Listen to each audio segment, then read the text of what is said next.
ఇక జోగి రమేష్ గారు మీడియా సమావేశంలో మాట్లాడుతూ కొన్ని ఆసక్తికరమైనటువంటి విషయాలు మాట్లాడడం జరిగింది. అవేంటో ఇప్పుడు చూద్దాం. మనం కొన్ని ఆసక్తికరమైనటువంటి విషయాలు ఏంటంటే ఇక చంద్రబాబు నాయుడు గారి విదేశీ పర్యటన గురించి మాట్లాడటం జరిగింది. ఎవరికి చెప్పుకోకుండా ఎక్కడికి వెళ్తున్నాడు, ఏ దేశం వెళ్తున్నాడు చెప్పుకోకుండా ఇక్కడ విదేశీ పర్యటన చేయడం పట్ల అనేకమైనటువంటి విమర్శలను గుర్తించడం జరుగుతుంది. మా నాయకుడు అంటే జగన్మోహన్ రెడ్డి గారు విదేశీ పర్యటనకి వెళ్తే ఎక్కడికి వెళ్తున్నాం ఏంటి అనేది కూడా ప్రజలకి తెలియపరిచి, అదేవిధంగా ప్రభుత్వాలకి తెలియపరిచి వెళ్ళి మరియు తిరిగి రావటం కూడా జరిగింది. కానీ చంద్రబాబు నాయుడు ఎక్కడికి వెళ్తున్నారు ఏంటనేది కూడా గోప్యత ఉంచాల్సినటువంటి అవసరం ఏముందనేది కూడా ఇక్కడ ప్రస్తావించడం జరిగింది.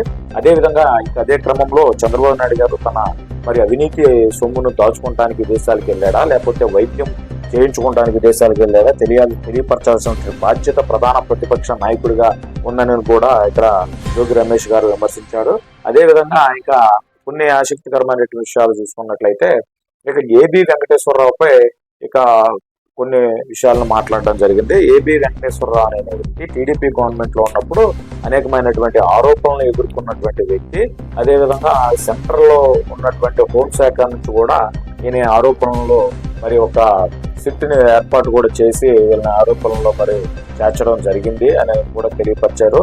అందుకనే టీడీపీ నాయకుడు ఏబి వెంకటేశ్వరరావుని మరియు అతను యొక్క రిటైర్మెంట్ ఫంక్షన్ కి వెళ్ళి అతన్ని మరి తన సొంత వ్యక్తుల్లాగా అతన్ని స్వీకరించి ఇక అందరూ టీడీపీ నాయకులే అతనికి అభివాదం తెలియజేయడం జరుగుతుందని కూడా ఈయన ఆరోపించడం జరిగింది. ఇక అదే క్రమంలో ఎగ్జిట్ పోల్స్ గురించి కూడా మాట్లాడారు. ఇక ఎగ్జిట్ పోల్స్ విషయం అయితే మరి ఎగ్జిట్ పోల్స్ తొందరలో ఇప్పుడు వస్తున్నాయి కాబట్టి దాంట్లో మనకి 90% తెలుస్తుంది. అదేవిధంగా ఇంకా ఈ ఎగ్జిట్ పోల్స్ గానే క్లారిటీ లేకపోతే ఇక 4వ తారీఖున వచ్చేటువంటి మరియు ఫలితాలు ఉంటాయి. ఈ ఫలితాలను చూసి మరియు అదేవిధంగా వైసీపీ విజయాన్ని చూసి ఇక చంద్రబాబు నాయుడు గారికి ఇక మూర్ఛ రావడం ఖాయమని కూడా కొన్ని వ్యాఖ్యలను వ్యాఖ్యానించడం జరిగింది జోగి రమేష్ గారు. ఏబి వెంకటేశ్వరరావు ఇతను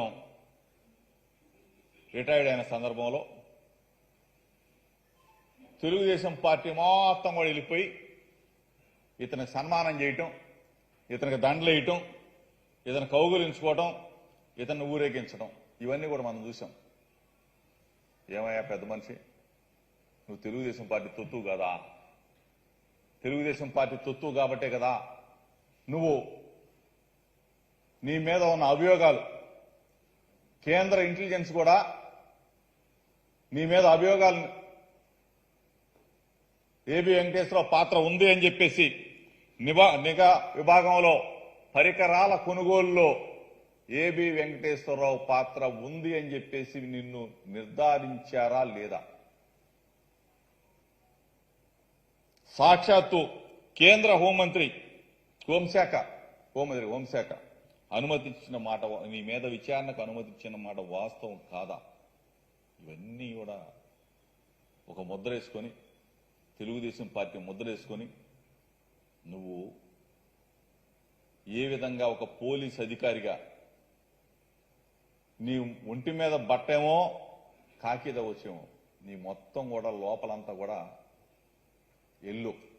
అటువంటి నువ్వు నిన్న రిటైర్డ్ అయితే తెలుగుదేశం పార్టీ నాయకులు అంటే దేవినేనోమా లాంటి వాళ్ళు కూడా వచ్చి వాటేసుకొని నిన్ను సేవలో గప్పి బొకేలు ఇచ్చి వాటేసుకొని సన్మానం చేస్తా ఉన్నారంటే నీ పచ్చదనం మాకు తెలియదా? ఏబి వెంకటేశ్వర చరిత్ర ప్రజలకు తెలియదా? అందరికీ తెలుసు. నీ నిజస్వరూపం నిన్న స్పష్టంగా బయటపడిందని చెప్పేసి మీడియా మిత్రుల ద్వారా రాష్ట్ర ప్రజలందరూ కూడా చెప్తూ, ఈరోజు ఎగ్జిట్ పోల్స్ తోనే తెలుగుదేశం పార్టీ, జనసేన కూటమి దిమ్మ తిరిగి బొమ్మ కనబడబోతా ఉంది. ఎగ్జిట్ పోల్స్ ఫలితాలతో చంద్రబాబు నాయుడికి దిమ్మ తిరగబోతా ఉంది, బొమ్మ కనపడబోతా ఉంది చంద్రబాబు నాయుడికి. ఒక విధంగా ఈ ఎగ్జిట్ పోల్స్ తో దిమ్మ తిరిగి బొమ్మ కనబడితే 4వ తారీఖున రిజల్ట్స్ ఫలితాల రోజు చంద్రబాబు నాయుడికి నాకు తెలిసి మూర్ఛ వచ్చేసింది.